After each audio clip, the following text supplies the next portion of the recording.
Pendeta yang cerai hidup terus menikah lagi, gak usah didengerin khotbahnya. Ngapain lu dengerin? Jangan jadi jemaatnya dia. Jangan mau digembalakan oleh dia. Dia khotbah tentang ketaatan, dia sendiri gak taat. Dia khotbah tentang kesetiaan, dia sendiri tidak setia. Dia khotbah menyenangkan hati Tuhan, mari kita menyenangkan hati Tuhan, dia sendiri gak menyenangkan hati Tuhan. Ngapain dengerin orang yang hanya jago ngomong? Pendeta harus bisa jadi teladan. Pendeta harus bisa jadi contoh bagi jemaat. Sinode omong kosong itu kalau jadi orang Kristen hanya karena dia khotbah. Omong kosong itu kalau jadi orang Kristen hanya karena ke gereja. Jangan kalian pikir kalau sudah jadi pendeta itu orang suci. Bajingan pun banyak di sana. Saya akan bilang bajingan kenapa? Lebih terhormat penjahat yang memikirkan kawannya dari pendeta yang memakan temannya. Perhatikan, lebih terhormat penjahat yang menolong temannya daripada pendeta yang menipu jemaatnya. Saya kagum pada banyak penjahat, preman-preman yang hebat. Karena saya dulu anak nakal dan saya kenal mereka-mereka. Istilahnya itu kalau ada satu piring, satu bungkus nasi dibeli ini. Dibagi-bagi itu semua. Kebagianlah kita anak-anak buahnya ya. Tapi banyak orang yang berbaju rohani, makan sendiri. Kalau kita minta sama dia, kok saya nggak dibagi? Dibilang apa? Berimanlah, nanti Tuhan beri padamu. Pak Tong, saya pernah jatuh dalam pencobaan. Berjinah dengan teman yang sebelumnya pernah saya injili. Jangan ketawa.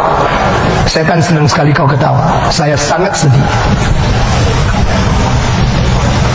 Begitu saya baca, kalimat pertama muncul di pikiranku. Sebenarnya kau menginjili dengan motivasi apa? Kau menginjili dia karena dia cantik. Maka melalui kegiatan penginjilan ada kesempatan ketemu sama dia. Maka motivasimu adalah motivasi yang sudah ada bibit setan di dalam. Engkau ikut pemuritan, penginjilan. Tapi kalau engkau mencampuri motivasi bibit iblis untuk pelayanan, lebih baik engkau undurkan diri. Alkitab mengajar yang mau mengikut Tuhan Yesus harus menyangkal diri. Yang mau mengikut Yesus Kristus harus pikul salib. Yang mau menerima Yesus Kristus kadang-kadang dianiaya.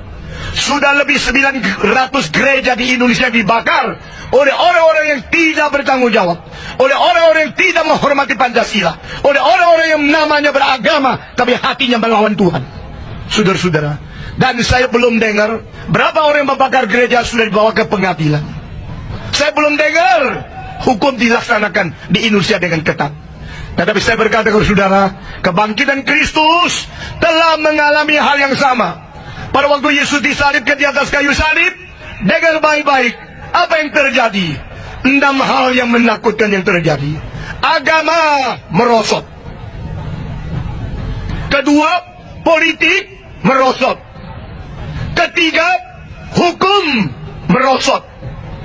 Dan keempat, militer merosot.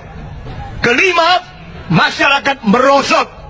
Dan keenam, alam semesta sedang mengikat dan mengkuburkan Yesus Kristus.